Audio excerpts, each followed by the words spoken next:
여러분 안녕하십니까? 오늘 이 예배에 함께 하시는 모든 분들께 하나님의 은혜가 함께 하시기를 바랍니다. 오늘 말씀은 사사기 6장 33절부터 있는 말씀으로 시작하려고 합니다. 그때에 미디안과 아말렉과 동방 사람들이 다 함께 모여 요단강을 건너와서 이스라엘 골짜기에 진을 친지라. 여러분, 오늘 말씀은 그때에 라는 말로 시작됩니다. 그때가 언제냐 하면 기드온이 그 아버지의 집에 있는 바알의 단을 헐고 우상들을 부순 그 다음입니다. 그때는 하나님의 백성들이 하나님 앞에서 그들 가운데 있는 우상을 제거하고 하나님께 마음을 돌리기로 결심하는 그 순간이었습니다. 그 일이 있자마자 이 6장 33절은 그때에 미디안과 아말렉과 동방 사람들이 다 함께 모여왔다고 말합니다. 사탄은요, 사람들이 하나님께로 마음을 돌리기로 결심하면 절대 그냥 놔두지 않습니다. 그래서 바로 그때 공격하는 모습을 볼 수가 있습니다. 우리도 우리의 마음을 하나님께 다잡을 때 사탄이 더 열심히 역사하는 것을 볼 수 있습니다. 그러나 그럴 때일수록 우리의 마음을 하나님께로 고정하시는 우리 모두가 되시기를 간절히 바랍니다. 6장 34절입니다. 여호와의 영이 기드온에게 임하시니 이스라엘의 원수들이 진을 치고 하나님의 백성들을 대적하고자 할 때 하나님의 영이 기드온에게 임했다고 성경은 말합니다. 여러분, 여호와의 영이 어떻게 임할까요? 여호와의 영이 임했다고 하는 이야기들이 성경에 여러 번 나오는데 여기에서는 좀 특별한 표현이 사용되고 있습니다. 어떤 표현이냐면 히브리어를 그대로 해석을 하면 기드온에게 와서 옷을 입혔다라고 하고 있습니다. 성령께서 오셔서 기드온을 옷 입혔다. 머리끝부터 발끝까지 이제 자기의 몸이 드러나는 것이 아니라 누가 드러나냐면 하나님의 영이, 여호와의 영이 드러나는 것입니다. 이 원어는 그런 의미를 가지고 있습니다. 그래서 온 몸을 감싸듯이 하나님께서 임재하셔서 이 기드온을 하나님의 일을 하는 존재로 만들어 놓으셨다는 것입니다. 여러분, 우리는 다 기억하고 있지 않습니까? 기드온은 과거에 완전한 사람이 아니었고 그렇다고 지금도 완전한 사람이 아닙니다. 앞으로도요, 완전한 사람이 아닙니다. 그럼에도 불구하고 오늘 본문은 하나님의 성령께서 그에게 임하셨다고 말씀합니다. 이게 무슨 의미일까요? 우리는 착각해서는 안 됩니다. 성령께서 임하시는 것은 우리의 완전함에 대한 보상으로 주어지는 것이 아닙니다. 하나님의 성령께서는 하나님의 백성들이 하나님께 와서 하나님의 사역을 위해 헌신하고 준비할 때 그에게 입혀주시는 은혜로서 임재하시는 것입니다. 어떤 상으로 성령께서 주어지는 것이 아니라는 것입니다. 하나님께서는 늘 하나님의 일을 위해서 최고의 재능을 가진 사람을 선택하시지는 않습니다. 그러나 그럼에도 불구하고 가장 적합하게 하나님의 일을 할 사람을 택하신다는 것을 우리는 기억합니다. 내가 아니면 하나님의 그 일을 할 사람이 없다고 생각하고 내가 아니면 그 일은 안 돼라고 생각한다면 그는 그 일에 합당하지 않은 사람이라는 의미입니다.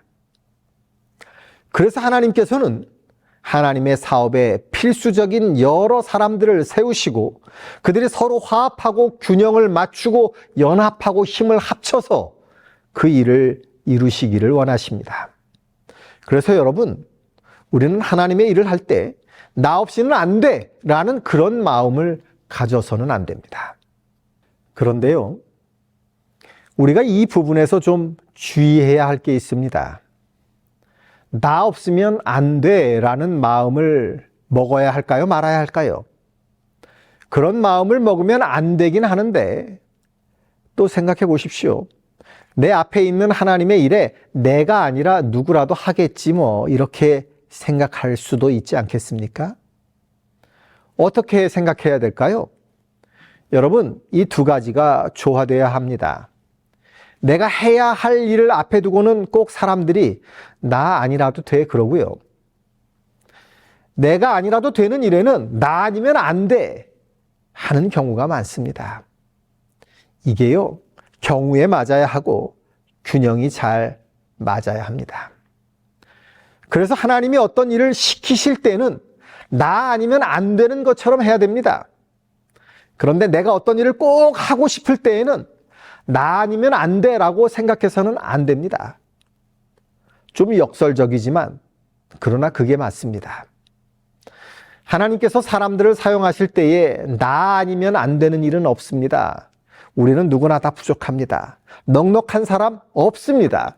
그러나 하나님이 그것을 나에게 맡기셨다면 우리는 성령께서 우리를 옷 입혀주시겠다는 약속을 주셨음을 믿어야 합니다. 하나님이 힘을 주시면 안 되는 일이 없다는 것을 기억해야 합니다. 여러분, 붙잡는 것이 중요합니까? 붙잡히는 것이 중요합니까? 내가 붙잡는 것이 중요합니까? 내가 붙잡히는 것이 더 중요합니까? 아이가 1살쯤 되면 여러분, 걸음마를 배우지 않습니까? 조금 걷기 시작하다 보면 지 잘난 줄 알고 지 혼자 걸을 수 있을 줄 압니다. 그리고 그 뒤뚱거리면서 걸어가는데 아이가 넘어지지 않게 하려면 잡아야 합니다. 그렇죠. 집안에서는 넘어지면서 배우는 거지만 아이가 이제 꽃가옷을 입고 바깥으로 나가면 여러분 넘어지면 속상하잖아요. 그렇죠. 잡아야 됩니다. 그런데 어느 쪽이 더 힘이 있습니까?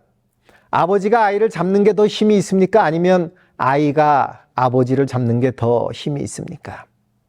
다들 잘 아시죠? 여러분 경험이 있으시죠?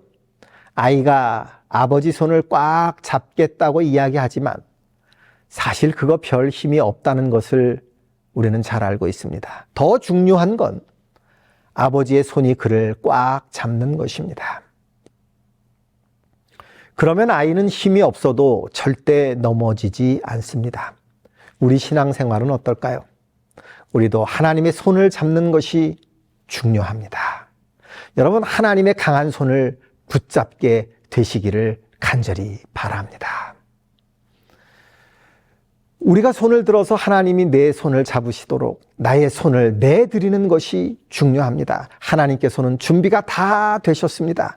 우리의 손을 하나님께 내밀게 되시기를 간절히 바랍니다. 계속해서 성경 본문을 보겠습니다. 34절입니다. 여호와의 영이 기드온에게 임하시니 기드온이 나팔을 불매 아비에셀이 그의 뒤를 따라 부름을 받으니라. 이제 기드온이 나팔을 붑니다. 기드온이 나팔을 부니까 아비에셀이 그의 뒤를 따라서 부름을 받았다고 말합니다. 35절에 기드온이 또 사자들을 온 므낫세에 두루 보내매 그들도 모여서 그를 따르고 또 사자들을 아셀과 스불론과 납달리에 보내매 그 무리도 올라와 그를 영접하더라. 기드온이 사자들을 므낫세에 보냈고 그 다음에 사자들을 아셀과 스불론 납달리에 보냈습니다. 그들이 모여오는 것입니다. 여러분, 첫 번째 모인 사람들은 아비에셀, 두 번째는 므낫세, 세 번째는 아셀, 스불론, 납달리라고 이야기합니다. 무슨 의미인지 아시죠? 아비에셀은 자기가 사는 동네입니다. 그렇죠. 기드온이 살던 그 동네. 므낫세는 기드온이 속한 지파입니다. 다음으로 아셀과 스불론과 납달리는 므낫세 지파 옆에 있는 지파들입니다. 여러분, 이게 무슨 이야기냐면 기드온이 하나님의 영을 받아서 이제 군대들을 모집할 때에 가까운 데부터 모였다는 이야기입니다. 기드온이 외치니까 동네 사람들부터 같은 지파 사람들 그리고 그 옆에 지파 사람들이 모여왔다는 것이죠. 여러분, 어디서부터요? 가까운 곳에서부터요. 우리의 영향력은 가까운 곳부터 시작되는 것입니다. 우리가 하나님의 말씀을 전할 때도요, 가까운 곳부터. 그렇다고 먼 곳을 도외시하라는 이야기는 아닙니다. 그러나 중요한 것은 그 말씀이 가정에서부터 시작되어야 한다는 것입니다. 우리가 전도하는 것은 가까운 데부터, 우리의 그리스도인다움을 드러내는 것도 가정에서부터, 그리고 가까운 곳으로부터, 그리고 그 영향력이 점점 넓어져 가는 것이 하나님의 뜻임을 우리는 기억할 필요가 있습니다. 진정한 의미에서 어떤 지도자를 사람들이 따르는 것은 하나님이 그에게 영을 부어주셔서 충만할 때에 가능하다는 것을 우리는 이 말씀을 통해서 보게 됩니다. 그가 하나님의 영에 충만할 때 그것을 보고 가까운 곳에서부터 사람들이 모인 것입니다. 자, 사람들이 모였습니다. 그런데 문제는 누구에게 있었는지 아십니까? 기드온에게 있었습니다.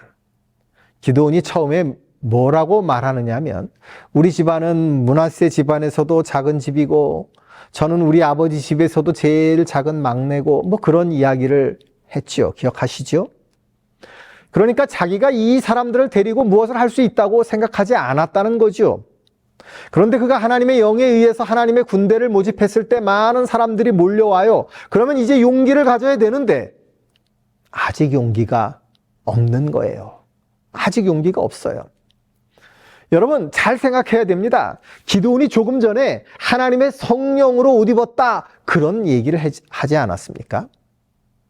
그런데 36절에 오면 믿음 없는 기드온의 모습이 보여져요. 이렇게 말합니다.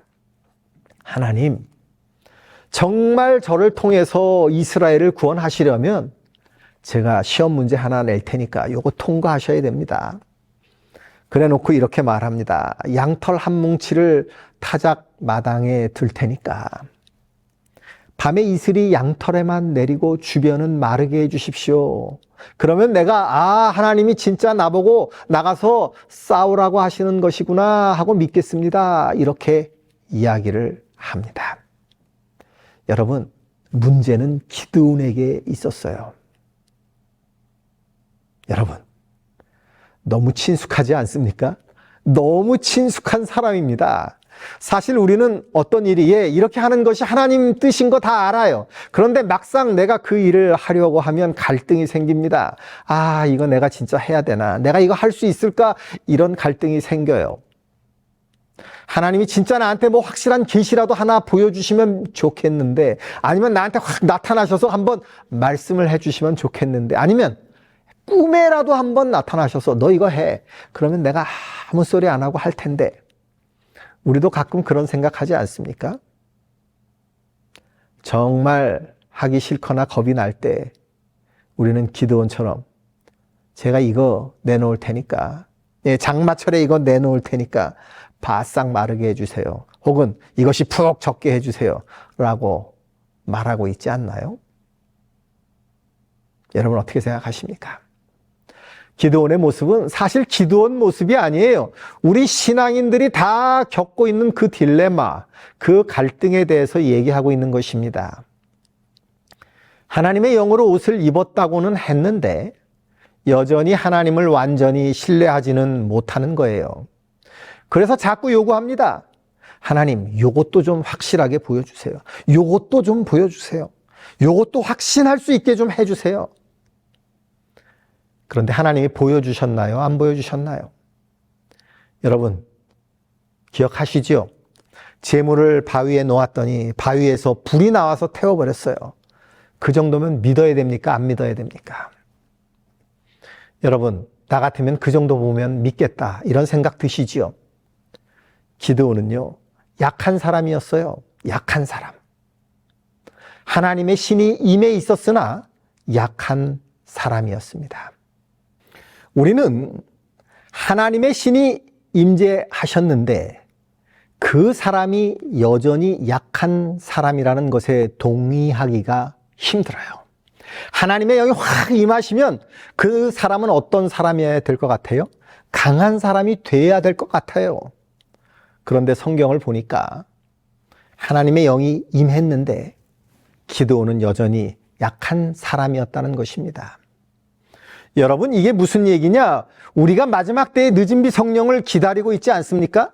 그분이 오시면 우리가 확 변해서 막 뜨겁게 전도를 할 것 같죠?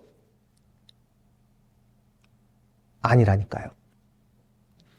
그 이전에 그렇지 않았으면 하나님의 영이 오셔서 확 변하는 게 아닙니다. 여기 보니까 그래요.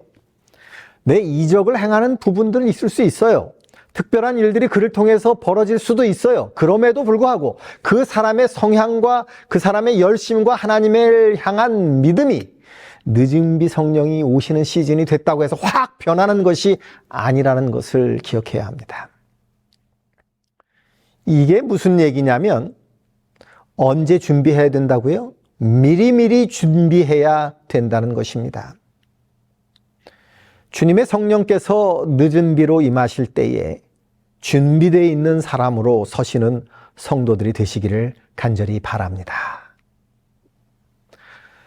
자, 이 이야기가 어떻게 흘러갈까요? 확실한 표적을 보여주십시오라 그랬더니 38절에 그대로 됐어요. 그대로 된지라 라고 말합니다. 이슬을 짰더니 그 양털에서 물이 주르르 흘러내립니다. 주변은 바짝 말랐는데요. 이러면 믿어야 돼요? 안 믿어야 돼요? 믿어야죠. 믿어야죠. 그런데 아니었어요. 기드온에게 다시 이런 생각이 듭니다.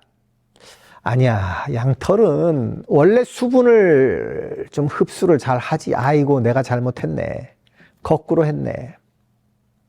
그러니까 원래 이 이슬이 내리면 양털이 수분을 흡수하지. 아이고, 내가 잘못했네. 어떡하지? 하나님, 한 번만 더 합시다. 다시 하시죠. 그러면서 이렇게 얘기해요.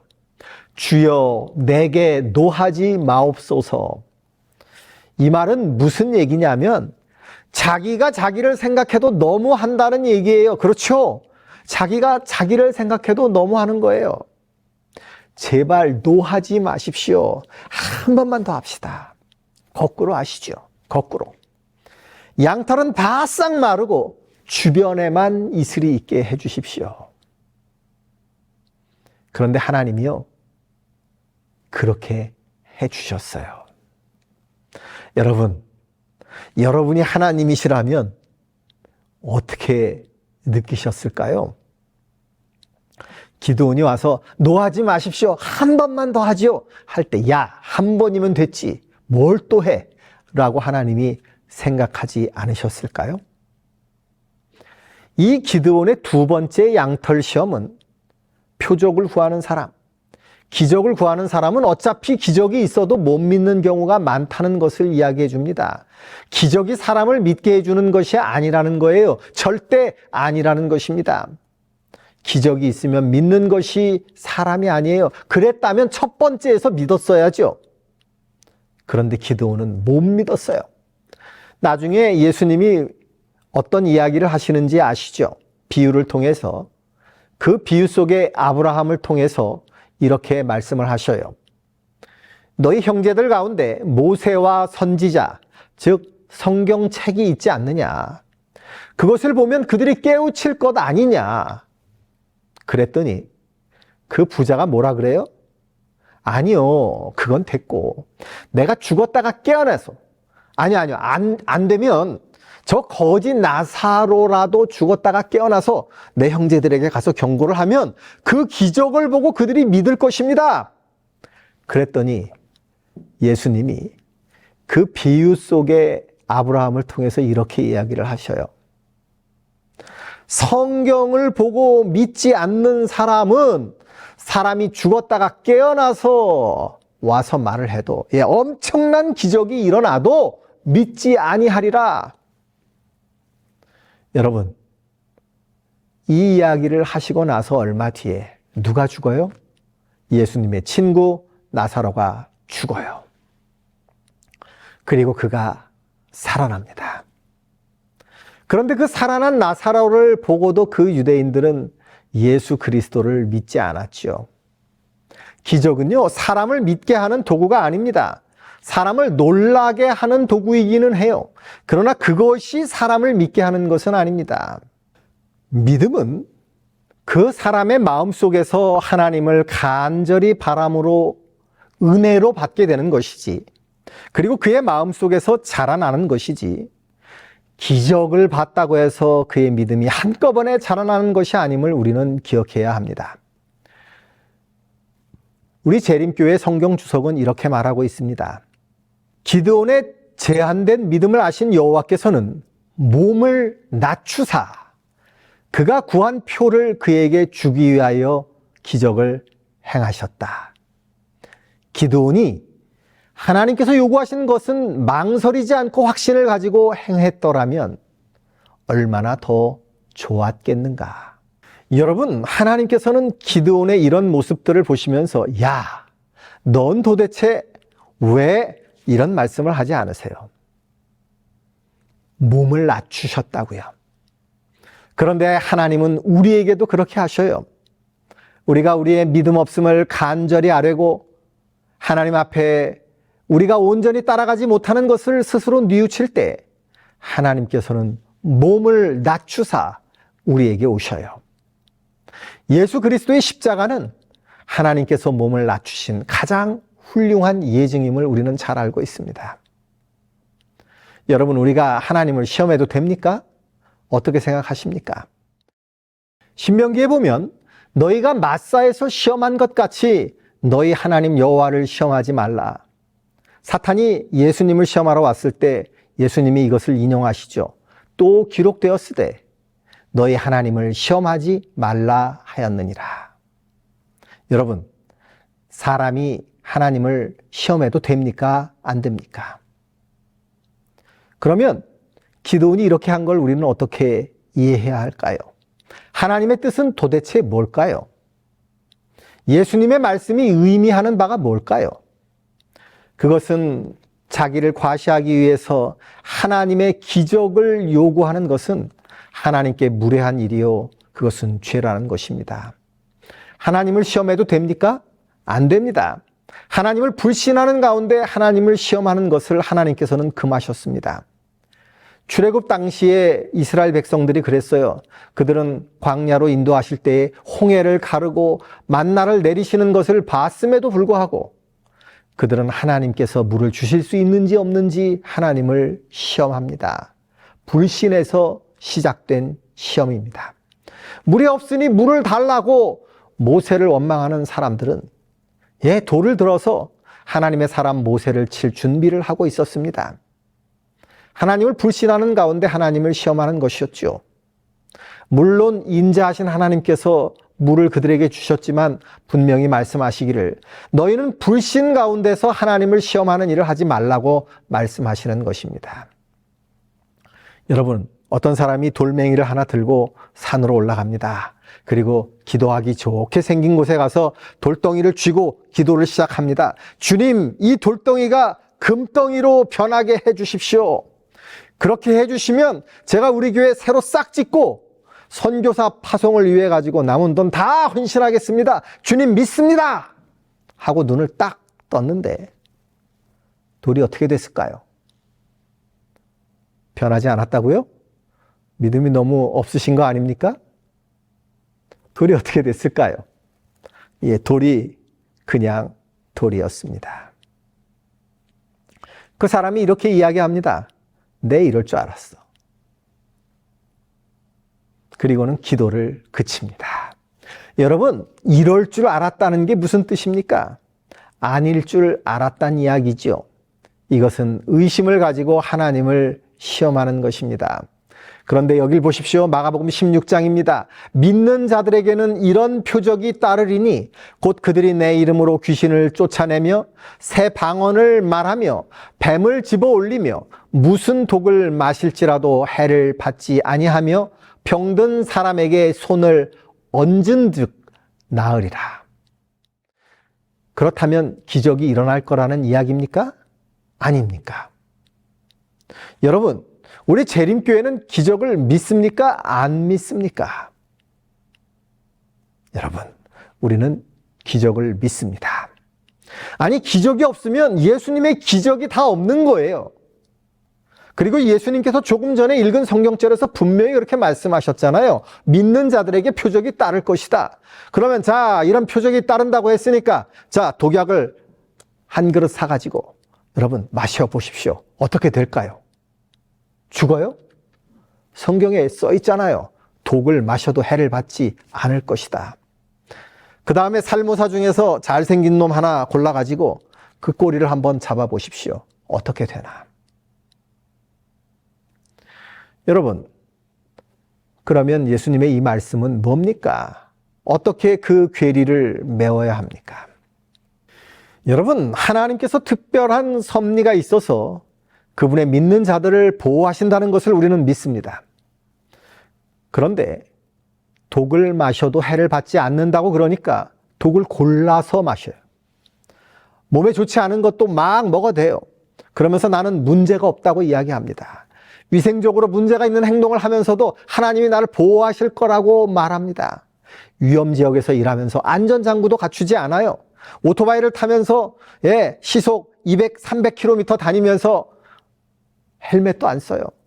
그러면서 나는 하나님이 보호하시니 괜찮아 라고 말하라고 이 말씀을 주신 것이 아님을 기억해야 합니다.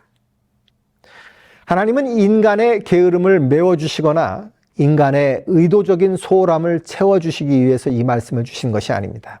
우리 하나님은 그런 분이 아닙니다. 하나님의 뜻대로 살면서 원치 않는 위험을 당할 때에 하나님께서 보호해 주심을 의지하는 것은 당연한 일입니다. 그러나 스스로 위험에 몸을 던지면서 하나님이 이렇게 해도 나를 보호해 주시나 보자 라고 하는 것은 하나님을 시험하는 것입니다. 여러분, 우리가 평소에 하나님이 주신 뜻과 하나님이 주신 상식 속에서 살아가는 것은 지극히 당연한 일입니다. 그리고 그 상식을 넘어서서 하나님께서 특별한 섭리를 보여주실 때가 있음을 우리는 인정합니다. 우리는 그것을 기적이라고 말하죠. 그런데 그 기적을 날마다 간구하는 것은 상식을 만들어 놓으신 하나님의 뜻을 넘어서는 것임을 우리는 알아야 합니다. 마귀가 높은 데서 뛰어내려 보라고 말합니다. 상식적으로 높은 곳에서 뛰어내리면 어떻게 됩니까? 다칩니다. 그러니까 그렇게 하면 안 돼요. 그런데 마귀는 뭐라고 이야기하느냐 하면 너는 하나님의 아들이니까 뛰어내려. 그것은 기적을 전제로 하는 것입니다. 내가 기적이 상식인 하나님의 아들이니까 그거 한번 보자는 것입니다. 심각한 병에 걸렸는데 나는 기도로만 이걸 고칠 거야. 저도 그런 사람 본 적이 있습니다. 나는 기도로만. 그래서 병원 치료도 안 받고 천연 치료도 안 받고 삶의 모습도 안 바뀌고 지금까지 살아왔던 그 병에 걸렸던 생활 모습 그대로 살면서 기도만 하면 나을 것이라고 자기 고집을 세우는 것. 여러분, 이것은 하나님을 시험하는 것입니다. 하나님께서 기적을 행하실지 그렇지 아니하실지는 우리가 하나님께 강요하는 것이 아닙니다. 하나님께서 선택하시는 것입니다. 어찌하다 보니 그런 기적이 필요한 상황이 됐으면 하나님께서 그 일을 특별하신 섭리 가운데서 이루실 것을 우리는 믿습니다. 몇 가지 기적들이 우리의 삶 가운데에서 일어날 수 있어요. 그러나 그 기적을 통해서 하나님이 우리의 삶을 주관하시는 것이 아니고 상식을 통해서 그리고 우리의 삶에 임재하시는 하나님의 영을 통해서 우리의 삶을 주관하신다는 것을 우리는 기억해야 합니다. 여러분, 그 기적이 일어난 것은 기드온의 믿음 때문이 아니에요. 그의 믿음이 훌륭했다는 것의 증거가 아닙니다. 오히려 그의 믿음이 부족한 것에 대해서 하나님이 양보하셨다는 것입니다. 여러분, 기적을 많이 일으키는 사람이 믿음 있는 사람이라고요? 천만에요. 어쩌면 하나님께서 보시기에 저 인간은 기적이 아니면 완전히 멸망할 수도 있을 것 같으니까 어쩔 수 없어서 믿음 없는 사람을 구원하시려고 보여주시는 것이 기적일 수도 있다는 것입니다. 성경 연구의 길잡이라는 책에는 이런 말이 있습니다. 징조가 주어진 것은 기드온의 믿음의 증거라기보다는 그의 믿음의 부족에 대한 양보였다.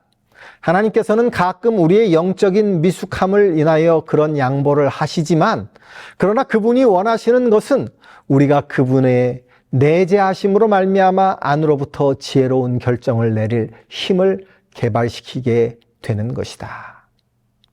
여러분, 우리가 기적을 바라면서 믿음을 이어가면 안 됩니다. 기적 그거 바라보면서 우리의 믿음의 삶이 겨우겨우 이어지는 것이 아니라는 거예요. 그것을 통해서 하나님이 역사하실 수는 있지만 기적을 보는 것에 우리의 믿음을 걸지 말라는 것입니다. 우리가 잘 아는 다니엘의 세 친구들의 이야기가 있지 않습니까? 이들은 기적으로 구원을 받았습니다. 그렇죠. 그런데 이 사람들이 우상숭배를 거절한 것은 기적을 바라고 거절한 것이 아니었습니다. 그들은 하나님의 보호하심을 믿었지만 그것들은 자기들의 생각이고 하나님이 그렇게 안 하실 수도 있다는 것을 알았습니다. 그래서 뭐라고 이야기합니까? 그리 아니하실지라도 라고 이야기를 합니다. 여러분, 이게 오히려 믿음 있는 사람의 모습이라고 성경은 이야기하고 있는 것입니다. 예수님의 공생애 중에 정말 많은 기적이 있었습니다. 그런데 예수님은 왜 이런 기적은 안 하셨을까요? 예수님이 태어나실 때 마국간에서 태어나셨지만 갑자기 멋진 궁궐로 확 변하는 기적. 목수의 집안에서 가난하게 사실 때 갑자기 집이 엄청나게 부유하게 되는 기적. 아니면 대패질을 할 때 대패질 안 해도 멋진 가구가 만들어지는 기적. 왜 그런 기적이 없었을까요? 십자가에 달려 계실 때 십자가에서 고통을 느끼지 않는 기적. 왜 그런 기적이 없었을까요? 마귀는 예수님께서 십자가에 달려 계실 때 그 옆에 있는 사람들을 통해서 끝까지 기적을 요구합니다. 내가 하나님의 아들이거든 십자가에서 내려와라. 그러면 우리가 믿겠노라. 기적을 요구하는 것입니다. 그런데 예수님이 내려가셨더라면 믿었을까요? 천만에요. 그렇지 않았을 것입니다. 왜냐하면 그들은 나중에 예수님께서 무덤에서 살아나신 것을 보고도 믿지 않았기 때문입니다. 바로 이런 것들이 하나님을 시험하는 것입니다. 인간의 구원이 인간의 호기심이나 작하는 어떤 기적을 통해서 이루어지는 것이 아니라는 것을 성경은 분명히 이야기하면서 기적으로가 아니라 하나님의 사랑으로, 하나님의 미쁘심으로 하나님께서 이 일을 이루신다고 우리에게 말씀하십니다. 기드온의 이 시험 이야기는 어쩌면 우리에게 그 기적이 이루어졌다는 것보다 더 중요한 이야기를 해주고 있습니다. 그게 뭐냐면 하나님이 사람을 긍휼히 여기신다는 것입니다. 하나님이 사람의 연약함을 아신다는 거예요. 나의 부족함을 아신다는 거죠. 내 믿음이 약합니다. 그러니까 저에게 오셔서 저의 믿음 없음을 도와주십시오. 믿음이 더 자라나게 해주십시오. 라고 기도할 때, 그렇게 외칠 때 하나님께서는 인간에게 다가오셔서 그 믿음 없음을 채워주시는, 그 믿음이 없는 공간에 믿음을 채워 넣어주시는 하나님이시라는 것입니다. 하나님이 과연 이 약한 나를 쓰실까라는 의문 때문에 회의를 가져서 내가 실망하고 넘어져 갈 때 하나님께서 나에게 오셔서 너 충분해. 내가 쓰려고만 하면 너는 얼마든지 쓰임받을 수 있는 사람이야. 라고 격려하시는 말씀을 우리가 듣는 것입니다. 성경에 나오는 사람들의 완전함만을 성경은 기억하고 있지 않습니다. 우리는 이 기드온의 이야기를 통해서 부족한 사람에게 몸을 굽히시는 하나님의 모습을 봅니다. 우리에게도 오셔서 우리에게 부족하나마 우리가 하나님의 손을 붙잡고자 할 때 사명을 주시고 또 이를 맡기시는 그 하나님의 은혜를 보게 되는 것입니다. 응답받아서 물이 흥건한 양털 뭉치를 손에 든 기드온, 그것을 들고 그는 하나님을 찬양합니다. 그리고 이제 그의 앞에 있는 이 전쟁을 수행하려고 합니다. 그런데 이제 기드온이 믿음 충만한 사람이 됐을까요? 여러분, 그것은 또 우리가 다음 시간에 함께 살펴볼 수가 있겠습니다. 기도는 자기가 약한 존재인지 알았기 때문에 하나님 앞에 자기 자신을 내놓았습니다. 하나님께서는 우리도 그렇게 하기를 원하십니다. 우리의 약점을 아시는 긍휼이 많으신 하나님께서 우리에게 오셔서 그 약점을 채워주시겠다고 말씀하십니다. 그분은 몸을 굽혀서 우리에게 말씀하십니다. 이 바쁜 시대, 귀를 막고 듣지 못하는 그런 시대에 하나님은 우리의 마음을 열어 하나님의 뜻을 채우고 우리가 하나님의 말씀을 듣기를 원하십니다. 빌립보서 2장 13절에는 이렇게 말씀하십니다. 너희 안에서 행하시는 이는 하나님이시니 자기의 기쁘신 뜻을 위하여 너희에게 소원을 두고 행하게 하시나니. 결국 우리 안에서 행하시는 분은 하나님이십니다. 내 뜻대로 하는 것이 아니라 내가 하나님의 뜻을 이루고자 할 때 하나님께서 그 일을 행하십니다. 그리고 우리에게 소원을 주십니다. 바라는 것들을 주십니다. 그 소원을 가지고 하나님 앞에 나오게 하십니다. 기드온의 전쟁은 기드온의 전쟁이 아니고 하나님의 전쟁입니다. 하나님의 전쟁에서 하나님께서 그를 쓰시기 위해서 부르고 또 부르고 도망가는 그를 붙잡는 이야기가 기드온의 이야기임을 우리는 알 수 있습니다. 화인 여사는 이렇게 이야기합니다. 우리는 세상이 뭐라고 말하고 어떻게 생각하든 망설이지도 의심하지도 두려워하지도 말아야 한다. 우리는 불안한 걱정에 위축되지 말고 하나님께서 맡기신 일을 묵묵하고 성실하게 수행하면서 결과는 전적으로 그분께 맡겨야 한다. 매일의 삶에서 그리스도의 삶이 투영되게 함으로 세상을 향한 증거가 강력한 영향력을 발휘하게 하라. 오류에 맞서는 위대한 투쟁은 거룩한 제단의 심지를 밝히는 남녀들에 의해 계승되어야 한다. 기드온은 하나님을 물불 가리지 않고 시험했습니다. 그런데 하나님께서는 그 시험을 다 들어주십니다. 그의 약함을 아셨기 때문이죠. 그리고 그 하나님께서 오늘 우리에게 함께 하시겠다고 약속하십니다. 그 모든 것 약속해 주시는 강력한 증표인 예수 그리스도의 십자가 앞으로 함께 가십시다. 그래서 우리의 부족함을 내려놓고 하나님이 주시는 것으로 채우게 되시기를 간절히 바랍니다. 주님의 은혜가 우리의 삶을 넉넉히 채우기를 바라면서 말씀 드리겠습니다.